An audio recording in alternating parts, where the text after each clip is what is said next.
साथियों, आप सभी का इस प्लेटफॉर्म पर स्वागत है।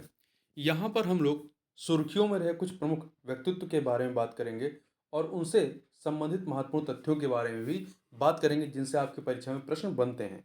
और ये सारे घटनाक्रम जो हैं सितंबर 2022 के मंथ के हैं।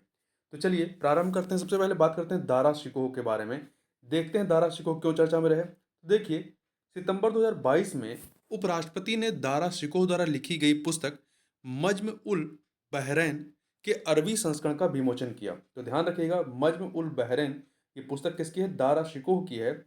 मज्म उल बहरैन का अर्थ है दो महासागरों का संगम। इसमें हिंदू धर्म का वेदांत और इस्लाम का सूफीवाद के बीच समानता का वर्णन किया गया है। दारा शिकोह के बारे में बात करें तो दारा शिकोह जो है मुगल सम्राट शाहजहां का ज्येष्ठ सबसे बड़ा पुत्र था।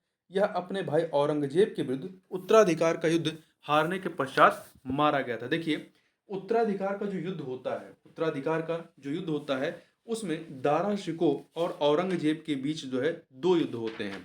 एक आपका सामूगढ़ का युद्ध होता है। सामूगढ़ का युद्ध जो है ये 8 जून 1658 को होता है, जिसमें दारा शिकोह की हार होती है आगरा के पास सामूगढ़ नामक स्थान पर। और दूसरा युद्ध होता है देवराई का युद्ध। देवराई का युद्ध होता है 1659 में। ठीक है, ये अजमेर के पास देवराई नामक स्थान पर। यहाँ पर भी जो है दारा शिकोह की हार होती है और अंतिम रूप से यहाँ पर ये जो है औरंगजेब से पराजित होता है और इसके बाद इसको जो है मार दिया जाता है। और ध्यान रखिएगा कि कह सकते हैं उत्तराधिकार के युद्ध में दारा शिकोह का जो सपोर्ट करती थी इनकी बहन जहां आरा का समर्थन इन्हें प्राप्त था। जो इनके पिता थे शाहजहां, शाहजहां के चार पुत्र और तीन पुत्रियां थीं। चार पुत्र और तीन पुत्रियां थीं, जिसमें से तीन पुत्रियों में से जहां आरा जो है दारा शिकोह को समर्थन करती थी और जो रोशन आरा वो औरंगजेब को समर्थन करती थी। ये प्रश्न पूछा गया है, ठीक है, कि दारा शिकोह को समर्थन कौन बहन करती थी? जहां आरा। और औरंगजेब को रोशन आरा समर्थन देती थी। तो ये फैक्ट आप याद रखिएगा। दो युद्ध होते हैं औरंगजेब और दारा शिकोह के बीच में, सामूगढ़ का युद्ध और देवराई का युद्ध। आगे चलते हैं।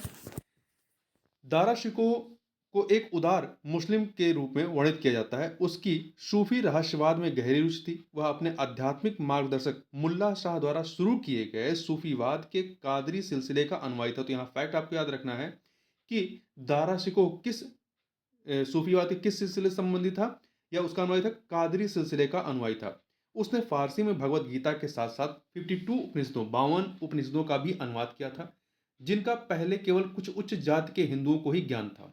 दारा शिकोह की अन्य प्रसिद्ध रचनाओं में शफीनात अल औलिया, शकीनात अल औलिया, रिसाला ए हकनुमा, साथियात ए साथियात या हसनात अल आरफीन आरफीन, अकशीर ए आजम, जग बशिष्ट और तरजुम ए अकवाल ए वासली, ये इसकी प्रमुख रचनाएं रही हैं।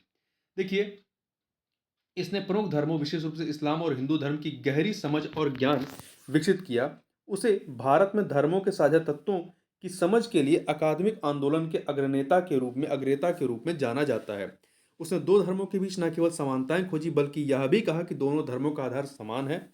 यह आधार एक सत्य और एक ईश्वर की धारणा पर विश्वास है। आगे बात करते हैं पुलिथेवर के बारे में। पुलिथेवर का जन्म 1715 में हुआ था और मृत्यु 1767 में होती है। ये एक तमिल योद्धा और पश्चिमी पोलीगारों के नेता थे। इन्होंने कर्नाटक के नवाब मोहम्मद अली के खिलाफ विद्रोह किया था। ये दक्षिण भारत में ब्रिटिश शासन के आरंभिक विरोधियों में से एक थे।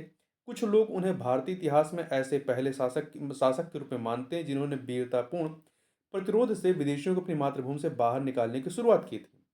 देखिए, 1750 से 1766 के बीच 16 साल तक पुलिथेवर अंग्रेजों और नवाब की सेनाओं के खिलाफ हर लड़ाई में अपराजित रहे। उन्होंने नवाब को परंपरागत भेंट चावल के रूप में जो नजराना उसमें दिया जाता था देने से इनकार कर दिया और इस क्षेत्र को नेल कतुम शेबोल नेल कतुम शेबोल के रूप में जाना जाने लगा। इसका अर्थ है वह स्थान जो चावल का नजराना नहीं देता है। आगे बात करते हैं बल्ली नायगम ओलग नाथन चिदम्बरम पिल्ले। 1872 में जन्म होता है और 1936 में मृत्यु होती है। ये तमिलनाडु में के एक स्वतंत्रता सेनानी थे। इन्हें लोकप्रिय रूप से कप्पलोट्टिय तमिलन कप्पलोट्टिय तमिलन द तमिल हेल्समैन के नाम से जाना जाता है। इनके राजनीतिक गुरु बाल गंगाधर तिलक थे।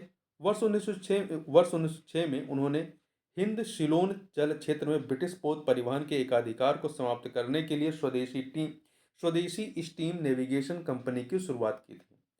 13 मार्च 1908 को तिरुनेलवेली के लोगों ने तूतीकोरिन में ब्रिटिश स्वामित्व वाली कोरल मिल्स में हड़ताल की, जिसका नेतृत्व इनके द्वारा किया गया।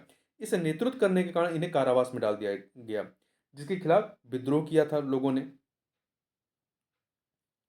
वर्तमान में इस दिन को तिरुनेलवेली विद्रोह दिवस के रूप में जाना जाता है, 13 मार्च को। साहित्यिक कार्य भी उन्होंने किए, जैसे तिरुकुरल पर टीका लिखी उन्होंने, प्राचीन तमिल व्याकरण कृतियों तोल्काप्पियम को संकलित किया और बाल गंगाधर पर एक जीवनी लिखी। देखिए, उनका उद्देश्य देश में स्वदेशी की पहुंच का विस्तार करना और आम भारतीय को शोषणकारी ब्रिटिश सरकार से अवगत कराना। उन्होंने अपने मूल प्रांत तमिलनाडु, ये मद्रास के थे, तमिलनाडु के मद्रास के, तो तमिलनाडु में सक्रिय ट्रेड यूनियनों को एक मजबूत नेतृत्व और प्रोत्साहन प्रदान किया। उन्होंने भारत की आज़ादी के लिए अंग्रेजों के खिलाफ भी लड़ाई लड़ी। आगे बात करते हैं मैडम भीकाजी कामा के बारे में। मैडम भीकाजी कामा का जन्म 24 सितंबर 1861 को होता है और मृत्यु 13 अगस्त 1936 को होती है। इनके योगदान की बात करें तो यह अभिनव भारत समाज क्रांतिकारी स्वतंत्रता सेनानी समूह की सक्रिय सदस्य थी। उन्हें सामान्यतः भारतीय क्रांति की जननी कहा जाता है। भारतीय क्रांति की जननी कहा जाता है। ठीक है, एक सेकेंड। इन्हें मदर ऑफ इंडियन रेवोल्यूशन या भारतीय क्रांति की जननी कहा जाता है। देखिए, इन्होंने 1902 में जो है भारत छोड़ दिया था तथा यूरोप के विभिन्न देशों में अमेरिका में ब्रिटिश शासन के विरुद्ध क्रांतिकारी प्रचार करने में लगी रहीं।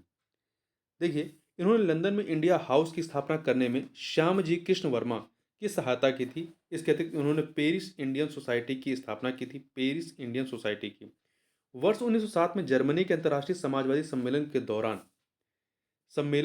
के दौरान जो कि अगस्त 1907 में जर्मनी के स्टुवर्ड में होती है, तो इसमें भारतीय राष्ट्रीय ध्वज के प्रथम संस्करण को फहराया था। और ये जो प्रथम संस्करण, ये जो तिरंगा था, ये 3 कलर था इसमें, हरा, पीला और लाल। हरा, पीला व लाल रंग। वर्ष 1906 में उन्होंने साप्ताहिक पत्रिका वंदे मातरम और मदन की तलवार का शुभारंभ किया था।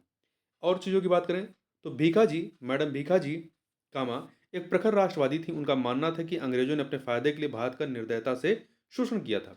वे ब्रिटिश सरकार द्वारा उत्पन्न कठिनाइयों से अप्रभावित रहीं। उन्होंने स्वतंत्रता संग्राम के लिए भारतीय, आयरिश और मिस्र के क्रांतिकारियों के साथ साथ फ्रांसीसी समाजवादियों और रूसी नेतृत्व के साथ सक्रिय संपर्क बनाए रखा।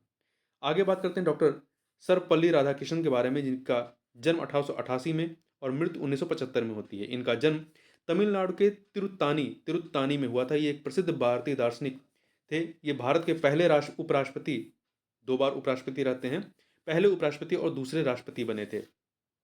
वर्ष 1962 से इनकी जयंती को राष्ट्रीय शिक्षक दिवस के रूप में मनाया जाता है।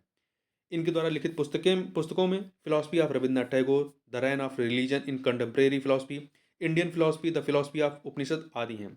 पुरस्कार और सम्मान की बात करें तो भारत रत्न इन्हें 1954 में भारत रत्न दिया गया। देखिए, 1954 में भारत रत्न देना प्रारंभ किया गया था और पहली बार 3 लोगों को दिया गया था। 3 लोग, डॉक्टर सर्वपल्ली राधाकृष्णन, चक्रवर्ती राजगोपालाचारी और डॉक्टर चंद्रशेखर वेंकटरमन को दिया गया था। इसके अतिरिक्त वर्ष 1961 में जर्मन बुक ट्रेड का शांति पुरस्कार और वर्ष 1931 में नाइट बैचलर के रूप में नियुक्त किया गया था इन्हें। अन्य चीज़ों की बात करें तो उन्होंने पश्चिमी आदर्शवादी दार्शनिकों की सोच को भारतीय दर्शन में शामिल किया। उन्होंने भारतीय दर्शन को विश्व के मानचित्र पर स्थान दिलाया। वह एक महान शिक्षक थे। उन्होंने शिक्षा के क्षेत्र में महत्वपूर्ण योगदान दिया तथा शैक्षणिक सोच और व्यवहार के स्तर पर उनका सबसे बड़ा योगदान विश्वविद्यालय शिक्षा आयोग की रिपोर्ट रही है, जो कि 1940 से 49 के मध्य में आती है। 40 में गठित की जाती है आयोग और 49 में रिपोर्ट आती है। आगे बात करते हैं भगत सिंह के बारे में। तो शहीद भगत सिंह, जिनका जन्म 27 सितंबर 1907 को हुआ था और मृत्यु इनकी 23 मार्च 1931 को होती है। स्वतंत्रता सेनानी भगत सिंह की 115वीं जयंती पर 27 सितंबर 2022 को 115वीं जयंती मनाई गई। उन्हें श्रद्धांजलि देते हुए चंडीगढ़ हवाई अड्डे का नाम बदलकर शहीद भगत सिंह अंतर्राष्ट्रीय हवाई अड्डा कर दिया गया। भगत सिंह का जन्म फैसलाबाद जिले के बंगा गांव में हुआ था। यह गांव वर्तमान में पाकिस्तान के पंजाब प्रांत में है। इनकी शिक्षा दयानंद एंग्लो वैदिक हाई स्कूल और नेशनल कॉलेज लाहौर से हुई थी। वर्ष 1926 में इन्होंने नौजवान भारत सभा की स्थापना की। 1926 में वर्ष 1929 हाँ 8 अप्रैल 1929 को इन्होंने जो है दिल्ली में सेंट्रल असेंबली हॉल में बम फेंका और साथ ही इंकलाब जिंदाबाद के नारे लगाए। यह बम इन्होंने बटुकेश्वर दत्त के साथ मिलकर के फेंका था। भगत सिंह और बटुकेश्वर दत्त ने मिलकर के फेंका था 8 अप्रैल 1929 को। देखिए किस लिए फेंका था? सार्वजनिक सुरक्षा विधेयक और व्यापार विवाद विधेयक का विरोध करने के लिए यह बम फेंका गया था। इनकी प्रसिद्ध पुस्तक रही है मैं नास्तिक क्यों हूं और जेल डायरी। ये दो पुस्तकें रही हैं। स्वतंत्रता सेनानी होने के नाते ये देशभक्ति के मूल्यों और समाजवाद के पक्षधर रहे हैं। इन्होंने अपनी क्रांतिकारी सोच और साहसी कार्यों से स्वतंत्रता आंदोलन के लक्ष्यों की प्राप्ति का प्रयास किया। विरोध की विरोध की क्रांतिकारी गतिविधियों के लिए अंग्रेजों ने उन्हें गिरफ्तार कर लिया और बाद में उन्हें मृत्युदंड दे दिया। तो दो पुस्तकों का नाम याद रखिएगा, मैं नास्तिक क्यों हूं और जेल डायरी। तो इस प्रकार से इस वीडियो में बस इतना ही। मिलते हैं नेक्स्ट वीडियो में, तब तक के लिए बहुत बहुत धन्यवाद।